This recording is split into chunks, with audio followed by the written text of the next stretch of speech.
മോളിവുഡിലെ ആദ്യ ഇവോക്ക് സ്വന്തമാക്കി ഐശ്വര്യലക്ഷ്മി. അടിപൊളി. കേരളത്തിലെ തന്നെ ആദ്യത്തെ 2024 മോഡൽ റേഞ്ച് റോവർ ഇവോക്കാണ് താരം സ്വന്തമാക്കിയത്. ഓഹോ, നല്ല കളറ്. നൈസായിട്ട്. ഇനി നേരെ കൊത്തയിലേക്ക് ഒരു റൈഡ്. നല്ല ആരും മറന്നിട്ടില്ല ഇതുവരെ. കാശുള്ളവർ കാറ് മേടിക്കും, ഇല്ലാത്തവർ അത് നോക്കി നിൽക്കും. അതെ, Obviously.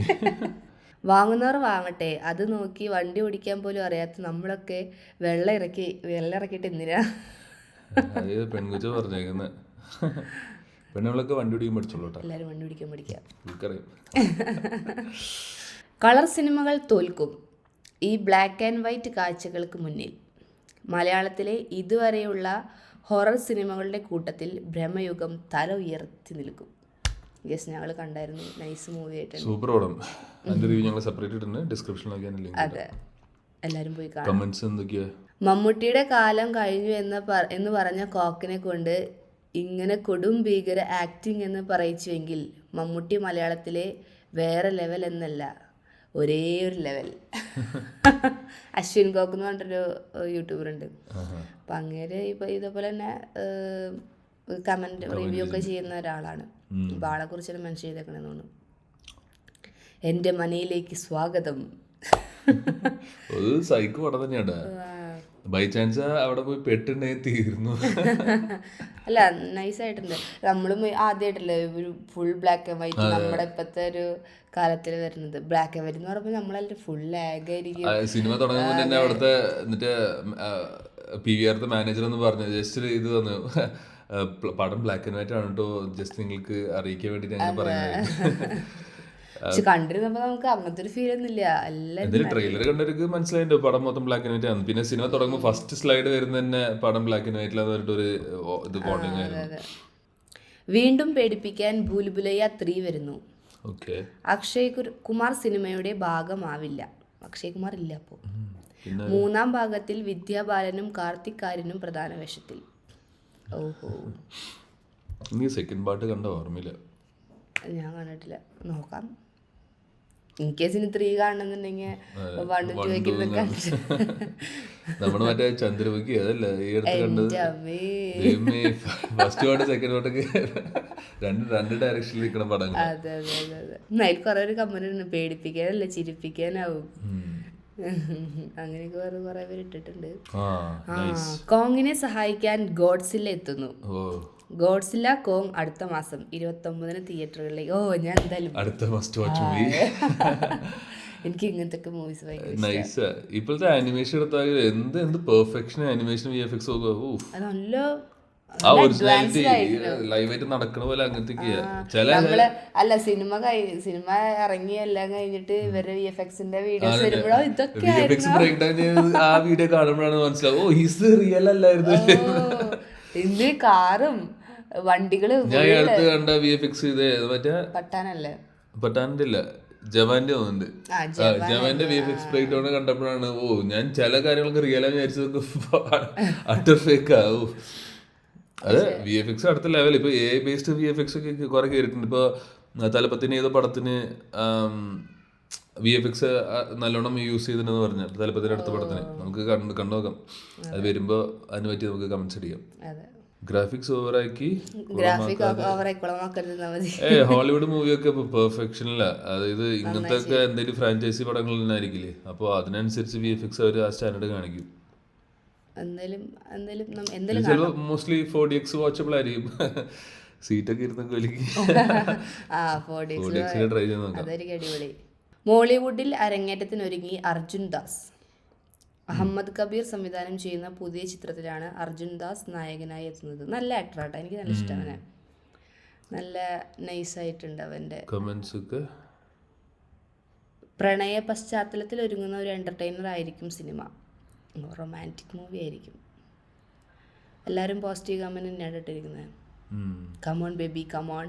Malaikottai Vaaliban OTT release. March ആദ്യവാരം മുതൽ സിനിമ സ്ട്രീമിംഗ് ആരംഭിക്കുമെന്ന് റിപ്പോർട്ട്. അതെ, ഇത് ശരിക്കും മികച്ച സിനിമയാണ്. അതിൻ്റെ വാർ സീനൊക്കെ ഭയങ്കര അടിപൊളിയാണെന്നാണ് പറഞ്ഞത്. അത് ശരിയാണ്.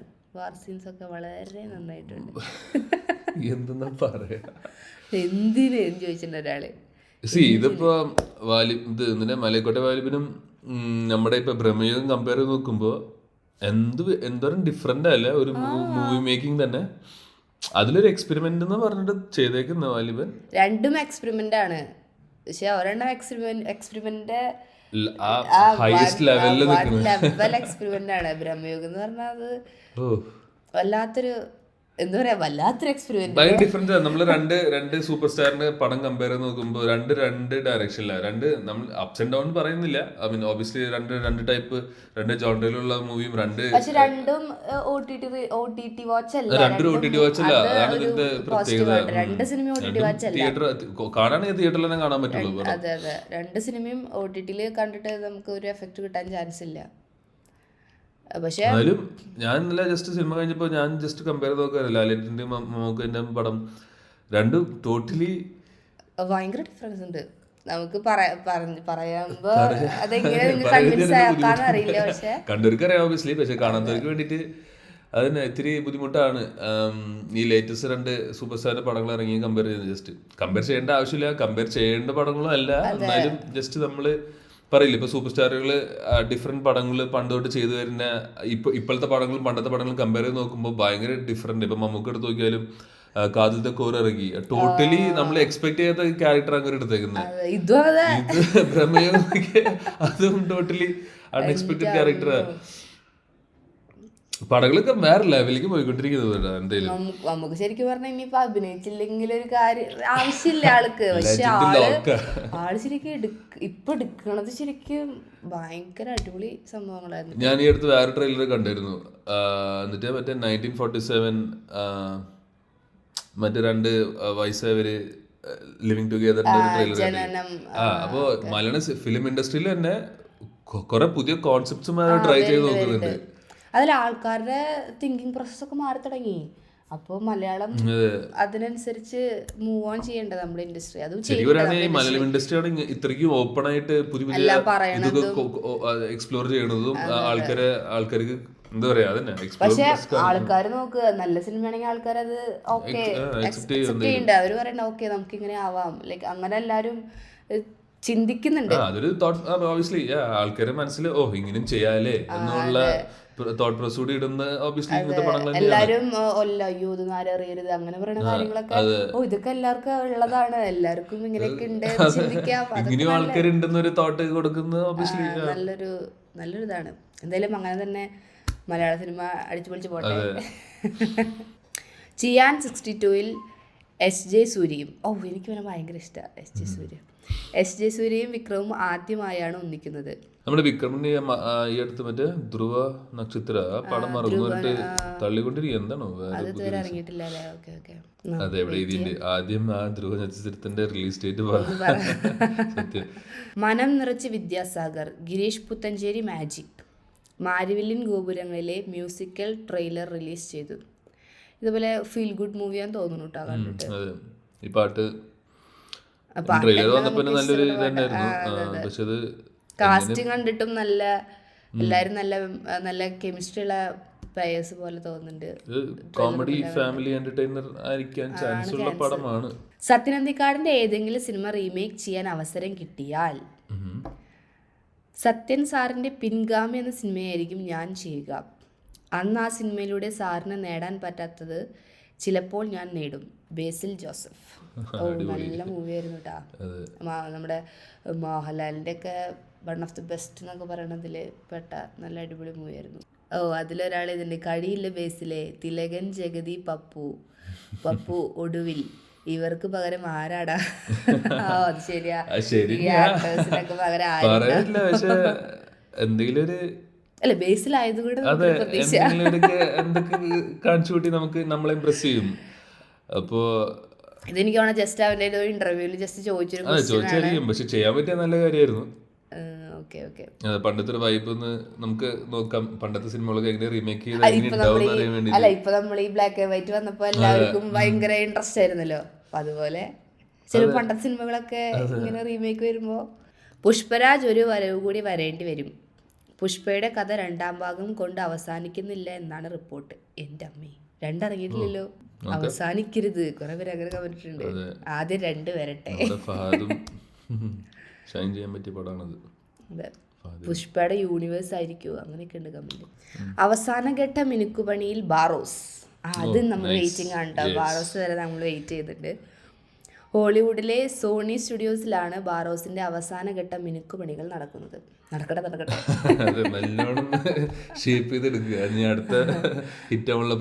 അതെ, നല്ല അടിപൊളിയാവട്ടെ. അതിലൊരാൾ കമന്റ് ചെയ്തിട്ടുണ്ട്, ഹൈപ്പ് കൊടുക്കാതിരുന്നാൽ പടം വിജയിക്കും.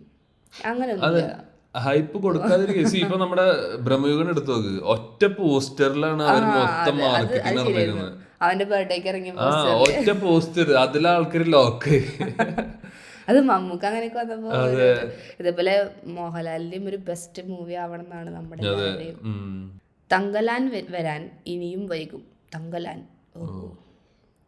ജൂൺ ജൂലൈ മാസങ്ങളിലാകും റിലീസിന് എത്തുക എന്നാണ് റിപ്പോർട്ട്. വിക്രമിന്റെ ഭയങ്കര ലുക്കാണുള്ളതില്. തമിഴ് ഇൻഡസ്ട്രി ലുക്ക് മാറ്റിയിടിക്കുന്നു. ശരിക്കും നമ്മുടെ ആടുജീവിതമൊക്കെ ഇപ്പൊ റിലീസ് ചെയ്യേണ്ട സമയമൊക്കെ ആയി. അത് കേട്ട് ഈ വർഷം ചെയ്യേണ്ടത്. പക്ഷെ ചെയ്യാതിരിക്കും പെട്ടെന്ന്. എന്തിനാണോ കാത്തിരിക്കുന്നത്? ഓക്കെ. കീർത്തി സുരേഷ് ബോളിവുഡിലേക്ക്. തെരിയിൽ സാമന്ത് അവതരിപ്പിച്ച മിത്ര എന്ന കഥാപാത്രത്തെയാകും ഹിന്ദിയിൽ കീർത്തി സുരേഷ് അവതരിപ്പിക്കും. അതിന് റീമേക്ക് ആയിരിക്കും അല്ലേ? ഓക്കെ. കേരള സ്ട്രൈക്കേഴ്സിനെ കുഞ്ചാക്കോ ബോബൻ നയിക്കും. CCL ലീഗ് ഇനി 23 ഫെബ്രുവരി 23 സ്റ്റാർട്ടിങ്. ഓക്കെ. കുഞ്ചാക്കോ ബോബൻ എന്നാണ് ക്യാപ്റ്റൻ. ഉണ്ണിമുകുന്ദൻ, വിവേക് ഗോപൻ, സൈജു കുറിപ്പ്, Manikuttan, Arjun Nandakumar, Siddharth Menon, Shefeeq Rahman, Nikhil K Menon, Vijay Yesudas, Prajoth Kalabhavan, gene Paul Lal, Sanju Sivaram, Asif Ali, Rajeev Pillai, Prashant Alexander, Siju Wilson എന്നിവരാണ് കേരള ടീമിൽ. ഓക്കെ. ആക്ഷൻ ഹീറോ ആയി നിവീൻ്റെ 2ാം വരവ്. ഓഹോ, ആക്ഷൻ ഹീറോ ബിജുവിന്റെ സെക്കൻഡ് പാർട്ട് ഉടൻ ചിത്രീകരണം. നല്ലൊരു പടം റിലീസ് ചെയ്ത് നമ്മുടെ മറ്റേ വിനീത് ശ്രീനിവാസന്റെ പേരുണ്ട് അതിൽ. നിവിന്റെ പോസ്റ്റർ കാണുന്നുണ്ട്, വർഷങ്ങൾക്ക് ശേഷം. അത് ഒരു ഇത് കാണുന്നുണ്ട്. പക്ഷെ സോളോ ആയിട്ട് ഒരു പടം, അവന്റെ ലീഡ് ക്യാരക്ടർ ലീഡായിട്ടുള്ള പടം ചെയ്യേണ്ട സമയം അതിക്രമിച്ചു. നമ്മളെല്ലാരും വെയിറ്റിംഗ്. ഫസ്റ്റ് തന്നെ പാലേക്കുമ്പോ ചിരിയാവാസ്. സെക്കൻഡ് പാർട്ട് സൂപ്പർ ആയിരിക്കും എന്നാണ് പ്രതീക്ഷ. എംബ്രാനിൽ ഗെയിം ഓഫ് ത്രോൺസ് താരവും. ഗെയിം ഓഫ് ത്രോൺസ് നടൻ ജെറോം ഫ്ലിൻ മോഹൻലാലിന്റെ ബിഗ് ബജറ്റ് ചിത്രമായ എമ്പുരാന്റെ ഭാഗമാകുന്നു എന്ന് റിപ്പോർട്ട്. ഓഹോ, വലിയ വലിയ ആൾക്കാരൊക്കെ ഉണ്ട്. പിന്നെ പൃഥ്വിരാജാണല്ലോ, അപ്പൊ ആൾക്കാരെങ്കിലും ഇറക്കാണ്ടിരിക്കുക. പെട്ടെന്ന് ചെയ്താൽ മതിയായിരുന്നു. പെട്ടെന്ന് ഈ വർഷം തന്നെ. ഈ വർഷം അതെ, കുറച്ച് ടൈം എടുത്താലും ബെസ്റ്റ് മൂവി ആയിട്ട് വരട്ടെ. ദളപതിയുടെ ഗോട്ടിന് വൻ ഡിമാൻഡ്. ഡിജിറ്റൽ അവകാശം വിറ്റുപോയത് റെക്കോർഡ് തുകയ്ക്കെന്ന് റിപ്പോർട്ട്. ഡബിൾ റോൾ അവന്റെ മകനാണത്. പടം പറയാം. പക്ഷെ ഈ സിനിമയിൽ കുറെ അവര് ടെക്നോളജി കുറെ ഉപയോഗിച്ചിട്ടുണ്ട്. അവര് കുറെ ക്യാരക്ടേഴ്സിന് ഫേസ് മാറ്റാനും വോയിസ് മാറ്റാനും ഒക്കെ. വോയിസ് മാറ്റല്ല, വോയിസ് ജനറേറ്റ് ചെയ്യാനായിട്ട് കുറെ യൂസ് ചെയ്തിട്ടുണ്ട്. ആ റിപ്പോർട്ട് ഞാൻ എവിടെ വായിച്ചായിരുന്നു. സോ നല്ലൊരു ആക്ച്വലി ഒരു ബർത്തായിരിക്കും. ഐ മീൻ നല്ല പൈസ മുടക്കി ഇറക്കണ പടമാണത്. പ്ലസ് ടെക്നോളജി നല്ലോണം യൂസ് ചെയ്ത കാരണം എനിക്ക് ഈ പടം പ്രത്യേകിച്ച് കാണുന്നുണ്ട്. അവരെങ്ങനെ വിജയ് എന്ന പേര് മാത്രം മതി, ബിസിനസ് ഒക്കെ തനിയെ വന്നോളൂ. ബ്രഹ്മയുഗം ഒരുക്കിയത് 27.73 കോടി ബഡ്ജറ്റിൽ. ഓഹോ. കടകൻ ഫെബ്രുവരി 23 തിയേറ്ററുകളിലേക്ക്. ഓക്കെ. UA സർട്ടിഫിക്കറ്റ് നേടിയ കടകൻ ദുൽഖർ സൽമാന്റെ വേഫർ ഫിലിംസ് ആണ് വിതരണത്തിന് എത്തിക്കുന്നത്. ഓക്കെ. അതിന്റെ ആ ഒരു സോങ് ഭയങ്കര ഒരു സോങ് അല്ല, 2 സോങ് ഉണ്ട്. ഒരെണ്ണം മറ്റേ ഓർക്കസ്ട്ര ടീം, മറ്റേ നമ്മുടെ പാലപ്പള്ളി ചെയ്ത ടീമും, പിന്നെ ഒരു മാപ്പിള പാട്ടും. രണ്ട് പാട്ട് ഭയങ്കര ട്രെൻഡിങ്. അപ്പൊ സമറിൻ ബത്ലഹേം പോലെ മറ്റൊരു സിനിമ. യുവതാരങ്ങളെ വെച്ച് സമറിൻ ബത്ലഹേം പാറ്റേൺ ഒരു സിനിമ പ്ലാനിങ് ഉണ്ടെന്ന് നിർമ്മാതാവ് സിയാദ് കോക്കർ. ഓ നല്ലായിരിക്കട്ടാ. സംരംഭത്തിലേക്ക് ഇപ്പോൾ നമുക്ക് സജസ്റ്റ് ചെയ്തിട്ടുണ്ട്. ഓക്കെ. ജയറാമേട്ടൻ നിവിൻ, സുരേഷ് ഏട്ടൻ ഫഹദ്, ലാലേട്ടൻ പൃഥ്വി, ഓക്കെ, മണിച്ചേട്ടൻ ബേസിൽ, മഞ്ജു ചേച്ചി പാർവതി. ഓക്കെ. അതിലൊരാള് ജയറാം ടോവിനോ ആയിട്ട് മതി. സുരേഷ് ഗോപി. നേരത്തെ ബേസിൽ പറഞ്ഞ പോലെ പഴയ സിനിമകളൊക്കെ റീമേക്ക് ചെയ്യാൻ പറ്റിയ നൈസായിരിക്കില്ലേ? ആ നെസ്റ്റ് ഫീൽ അടിച്ചിട്ട് ആൾക്കാര് പുതിയ ആൾക്കാര് എങ്ങനെ ഉണ്ടാവും സിനിമ. പ്ലസ് ഒരു ഇപ്പൊ റീ റിലീസിന് ട്രെൻഡിങ് സമയ. അപ്പൊ അതുപോലെ അവർക്ക് റീമേക്ക് ചെയ്തിട്ട് പഴയ സിനിമകളൊക്കെ പുതിയ കാസ്റ്റ് ഒക്കെ വെച്ച് റീമേക്ക് ചെയ്യാൻ പറ്റിയ അല്ല പറയാൻ പറ്റില്ല. പക്ഷെ നമ്മൾ ചില ക്യാരക്ടേഴ്സിനെ അവരെന്നെ മനസ്സിൽ വെച്ചേക്കുക. നേരത്തെ പറഞ്ഞു കോമഡി അങ്ങനത്തെ സീൻസ് കാണുമ്പോ അവരെ നമ്മൾ മനസ്സിൽ വെച്ചിട്ട് വേറെ ആൾക്കാർ വന്ന് ഇത് പഠിപ്പാവോ അങ്ങനത്തെ. ശരിക്കും ഒരു സൈഡ് നോക്കുമ്പോ നമ്മൾ അങ്ങനെ ചെയ്യാണ്ടിരിക്കുന്നത് നല്ലത്. കാരണം നമ്മള് ഒരു ക്യാരക്ടറിന് നമ്മള് അവരെന്നിട്ട് പറയാം അവരുടെ ഹിസ്റ്ററി അവരുടെ പേര് ഉള്ളത് ഈ പടങ്ങളിലുള്ള കാരണം. അതായത് യൂട്യൂബിൽ എല്ലായിടത്തും നമ്മുടെ ഈ കോമഡി സീൻ കാണുമ്പോൾ നമ്മള് ഒരു ഓട്ടോമാറ്റിക്കലി ഓർക്കും. പക്ഷെ അത് റീമേക്ക് ചെയ്തിട്ട് വരുമ്പോ അല്ല പറയാൻ പറ്റില്ല. ശരിക്ക് ഈ പുതിയ ആൾക്കാരെ കഴിവുകൾ പുറത്തേക്ക് കൊണ്ടുവരാൻ ചിലപ്പോ ഇത് ഹെൽപ്പ് ചെയ്യും. കാരണം അവരെ മിമിക് ചെയ്യാനായിട്ട് നോക്കുമല്ലോ, പണ്ടത്തെ ആൾക്കാരെ പോലെ ആവാനായിട്ട്. ഞാൻ ഈ അടുത്ത് വേറൊരു ആളുടെ കൂടെ കോൺവെർസേഷനില് പഴയ ആൾക്കാരനെ വെല്ലുന്ന ആൾക്കാർ ഇപ്പോ ഇൻഡസ്ട്രിയിൽ ഇല്ലാന്നാണ് അങ്ങനെ പറഞ്ഞു തുടങ്ങിയത്. അപ്പൊ ചില കോമഡി സീനൊക്കെ എടുത്ത് നോക്കുമ്പോ ഈ കോമഡി സീൻ ലിറ്ററലി പറയണ കുതിരവട്ടം പപ്പൂല്ലേ, നമ്മുടെ പപ്പു ചേട്ടൻ, അങ്ങനെ റീപ്ലേസ് ചെയ്ത് ഇതുവരെ ഇൻഡസ്ട്രിയിൽ ആരും ഇല്ലാന്നാണ്. അങ്ങനെ കുറെ ആൾക്കാരുണ്ട്, കുറെ ആക്ടേഴ്സ് ഉണ്ട്. ഒരു കാര്യത്തിൽ നോക്കുമ്പോ നല്ലതാ. പുതിയ ജനറേഷൻ ആൾക്കാർക്ക് പഴയ ആൾക്കാരുടെ വൈബിലേക്ക് എത്താനും അല്ല പഴയ ആൾക്കാർ പോലെ ആ സ്റ്റാൻഡിലേക്ക് എത്താനുള്ള എൻട്രി കൂടിയാണ് ഇങ്ങനത്തെ റീമേക്ക്. ചിലപ്പിന് പറയാൻ പറ്റില്ല, ഇനി റീമേക്കുകളുടെ ഒരു കാലഘട്ടം വരും. റീ റിലീസ് പോലെ റീമേക്കിന്റെ ഒരു ഉള്ള സ്റ്റോറീസ് ഒക്കെ എടുത്ത് കഴിഞ്ഞിട്ടുണ്ടെങ്കിൽ ഒബ്വിയസ്ലി പഴയ സ്റ്റോറീസ് എടുത്ത് റീമേക്ക് ചെയ്തായിരിക്കും ഒരു ട്രെൻഡ് വരുന്നത്. Probably 25 next 5 years next decade ചിലപ്പോ ഫുൾ അതന്നെയായിരിക്കും റീമേക്കിന്റെ കാലഘട്ടം. ആ ഒരു സംഭവം നമുക്കും ഈ പറഞ്ഞ പോലെ വേറെ എന്റർടൈൻമെന്റിലേക്ക് നമ്മളത് എൻജോയ് ചെയ്തിരുന്നു. എല്ലാ കാലം നമുക്ക് ഒരു ഡിഫറൻസ് വേണ്ടേ. ഈ കാലം ഇപ്പൊ ഫുള്ള് പുതിയ അതായത് നമ്മള് നല്ലതല്ല പൊട്ടയാണ് വിചാരിച്ച കാര്യങ്ങളൊക്കെയാണ് ഇപ്പൊ പുതിയ സിനിമകളൊക്കെ അതുപോലെ എല്ലാവരും ഭയങ്കര വൈഡായിട്ട് ചിന്തിച്ചു തുടങ്ങി. അതേപോലെ ഇതിനും സ്കോപ്പ് ഉണ്ട്. അതെ, ബിഗ് സ്ക്രീനിൽ മിസ് ചെയ്യും, പക്ഷേ ഞങ്ങൾക്കൊരു നേതാവിന് വേണം. ദളപതി വിജയ്ക്ക് പിന്തുണയുമായി തമിഴ് സിനിമാ ലോകം. സിനിമ ഇടാണോ വിജയ് പറഞ്ഞ മറ്റേ എന്താ പറയാ പാർട്ടിയിൽ പൊളിറ്റിക്സിൽ കയറുമ്പോ അത്ര. അപ്പൊ പൊളിറ്റിക്സിന്റെ അതിന്റെ ഓപ്പോസിറ്റ് നിൽക്കുന്ന ആളാ, എനിക്ക് അത്ര ഡീറ്റെയിൽ അറിയില്ല. അപ്പൊ അങ്ങനെ പറഞ്ഞു പൊളിറ്റിക്സ് വരാണെങ്കിൽ നിങ്ങൾക്ക് ഇത് വേണം, എന്താ പറയാ എക്സ്പീരിയൻസ് വേണം, അറ്റ്ലീസ്റ്റ് 10 വർഷത്തെ എക്സ്പീരിയൻസ് ഒക്കെ വേണമെന്ന്. അപ്പൊ അങ്ങനത്തെ കോൺവെർസേഷൻ അങ്ങനത്തെ ഇതൊക്കെ വന്നപ്പോഴാണ് വിജയ് പറഞ്ഞത് എനിക്ക് എന്താ ചില സിനിമകൾ കമ്മിറ്റ്മെന്റ് ഉണ്ട്, ആ കമ്മിറ്റ്മെന്റ് കഴിഞ്ഞിട്ടുണ്ടെങ്കിൽ ഫുൾ ടൈം പൊളിറ്റിക്സ് ആയിരിക്കും ഞാൻ ഇൻവെസ്റ്റ് ചെയ്യണമെന്ന് പറഞ്ഞു. സോ പ്രോബ്ലി അങ്ങൊരിക്കും ആ ഫീൽഡൊന്ന് സിനിമയില് തകർത്ത് ഇനി ചെയ്യാനുള്ള റോളില്ലാതെ എല്ലാ റോളും ചെയ്യാൻ പറ്റുന്നതൊക്കെ ചെയ്ത് കഴിഞ്ഞുണ്ട്.